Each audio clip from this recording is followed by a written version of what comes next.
सनातन धर्म ज्ञान गंगा चैनल में आप सभी का स्वागत है। मेरे प्यारे कृष्ण भक्तों, आप सभी को जय श्री कृष्णा। श्री भगवान आप सभी का जीवन आनंदमय, मंगलमय, भक्तिमय तथा धर्म पथ पर अग्रसर करें, ऐसी मेरी श्री भगवान जी से प्रार्थना है। मेरे प्यारे कृष्ण भक्तों, सनातन धर्म ज्ञान गंगा चैनल के आज के वीडियो में हम सब श्रीमद् भगवद गीता से अध्याय 4 के श्लोक 41 को भगवान श्री कृष्ण जी की कृपा से सरल रूप में समझने का प्रयास करते हैं। जय श्री कृष्णा।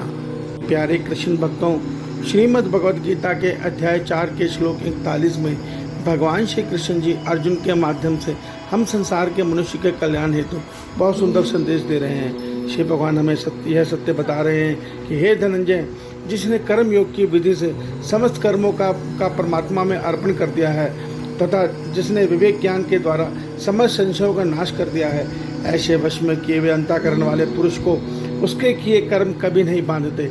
मेरे प्यारे कृष्ण भक्तों, आइए हम इस श्लोक को सरल रूप में समझने का प्रयास भगवान श्री कृष्ण जी की कृपा से करते हैं। जय श्री कृष्णा।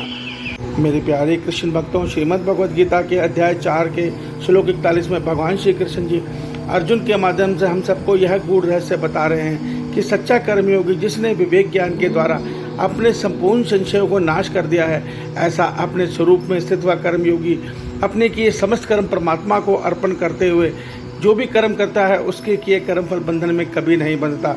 मेरे प्यारे कृष्ण भक्तों, विवेक ज्ञान के द्वारा समस्त संशयों का नाश करने का अर्थ यह होता है कि विवेक ज्ञान का अर्थ है सत असत के भेद को जान लेना। अर्थात मनुष्य जब यह भेद समझ जाता है कि दृश्यमान जगत जड़ अर्थात परमात्मा की माया से बना हुआ है, अर्थात यह शरीर, ये संसार, ये सब माया से उत्पन्न है और नित्य बदलते हुए एक दिन खत्म होने वाला है। सत्य केवल आत्मा और परमात्मा है, तो वो सारे संसार को आत्मामय देखता है, तो उसके मनुष्य के मन से सारा संशय स्वयं दूर हो जाता है। वो ये सत्य देखता है कि इस संसार में केवल आत्मा और परमात्मा ही सत्य है, ब्रह्म और परब्रह्म ही सत्य हैं, बाकी सब कुछ नित्य बदलते हुए एक दिन खत्म होने वाला है। तो उसका हर प्रयास आत्मा के कल्याण के लिए होता है और ऐसा मनुष्य ईश्वर से प्राप्त शरीर से परमात्मा के संसार की सेवा करता है। अर्थात वो उसके नज़र में समस्त संसार के प्राणी एक ही आत्मा के समान, उसकी दृष्टि समान है, वो सबको एक आत्मा में देख रहा है। वो देख रहा है कि किसी में कोई भेद नहीं है,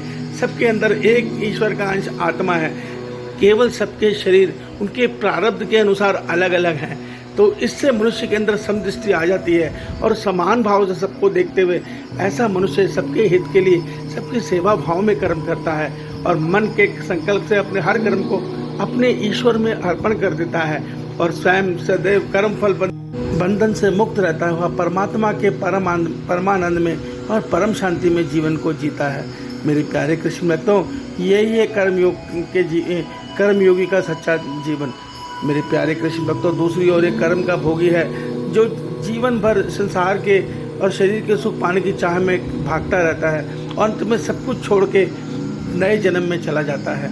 तो भगवान हमें कहते हैं इस भागदौड़ से, इस जन्म मरण चक्र से बचने का केवल यही उपाय है कि अपने स्वरूप को जानो, विवेक ज्ञान के द्वारा अपने संशयों को दूर करो। संशय यह है कि ये सारा दृश्यमान जगत परमात्मा की माया है, अर्थात नित्य बदलते हुए एक दिन खत्म होने वाली है। ये सत्य नहीं है, सत्य केवल हमारा स्वरूप आत्मा और परमात्मा है। जब हम इस संशय को दूर करके विवेक ज्ञान के से इस सत्य को जान लेंगे तो सबको आत्मामय देखेंगे और हमारी दृष्टि सम हो जाएगी और हमारे अंदर स्वयं सेवा भाव उत्पन्न हो जाएगा और हम सच्चे कर्मयोगी के समान जीवन जीते हुए आसानी से अपने ईश्वर से की परम शांति और परमानंद को अपने भीतर ही पा लेंगे।